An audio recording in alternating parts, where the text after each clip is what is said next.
Right, if I could go back to Miss O'Neill and just ask, of the 6,349 assessments of needs, how many were carried out? That's the number you said that were waiting. That we're waiting, yeah. No, So that's today's 6,000 figure? it's the close of December 2022. What percentage of those would you expect to be requiring services, deemed to require services? Oh, I expect all of them to require an intervention and a service, absolutely. Okay, so yeah. because like just given the revelations that we're discussing for the past week, or not discussing in my case, I'm waiting for information, it wouldn't be entirely fictional for people to come to the conclusion that there was a deliberate strategy to hold up the assessment of needs rather than have to expand services that we don't have currently. I mean, if we were to do 6,349 assessments and they're deemed, that puts pressure, it means that most likely all of them are eligible for carers allowance, or their parents. They're all, going into autism units probably. Services, the pressure put on the CDNT, CAMS, all of those things. So I'm just saying it would not be beyond the realms that people start to think, because if I'm looking at the practicality going forward of the HSE and the sustainability of our Section 38 and 39 services being provided, is it sustainable, Mr. Mulvaney, that we would have 80% of the care provided by Section 38s and 39s? Does that seem... Are you concerned about that? So Deputy, I'm not concerned that 80% is provided outside the HSE directly. I am concerned around issues such as pay parity between 39s and 38s, as we said. And to your question, I can see how an individual parent might wonder, was the HSE deliberately trying to delay assessments? Can I just reassure you, absolutely not.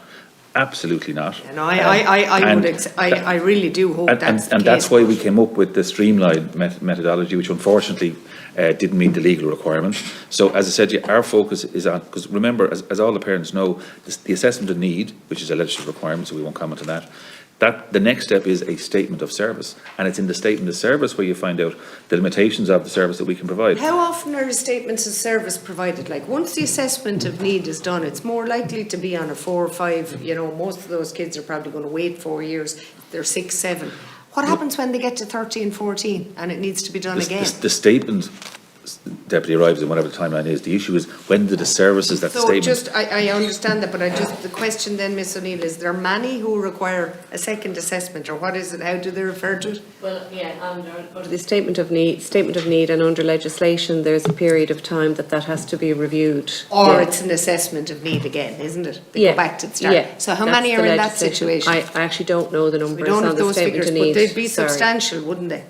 Well, so yes, they may be, but also most of those individuals will actually be in receipt of services and be very involved with teams and other types of services.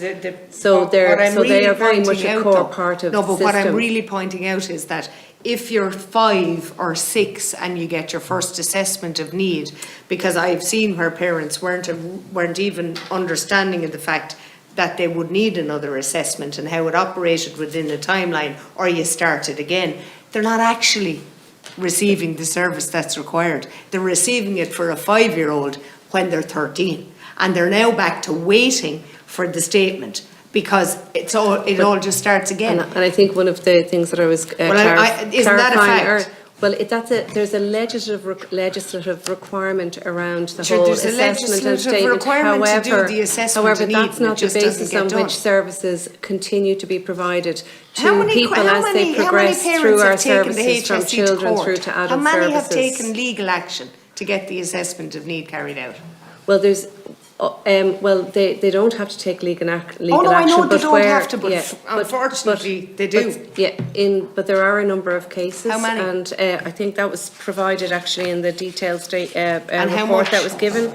I just don't have it right in front of me. But can I just say that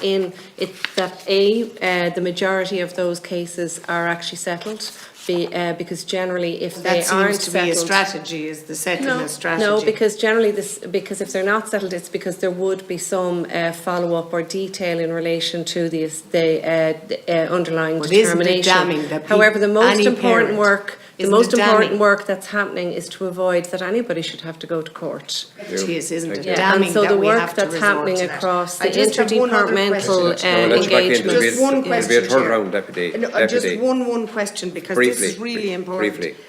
There's a significant issue with colonoscopy waiting lists arising. Do we have a figure on how long we're waiting for results? Because the private sector seems to have come under serious pressure due to this as well. 32 weeks, I'm being informed, is the waiting list in the private sector. We're at 52 weeks for an actual colonoscopy in the public sector, with the results taking weeks and months after that.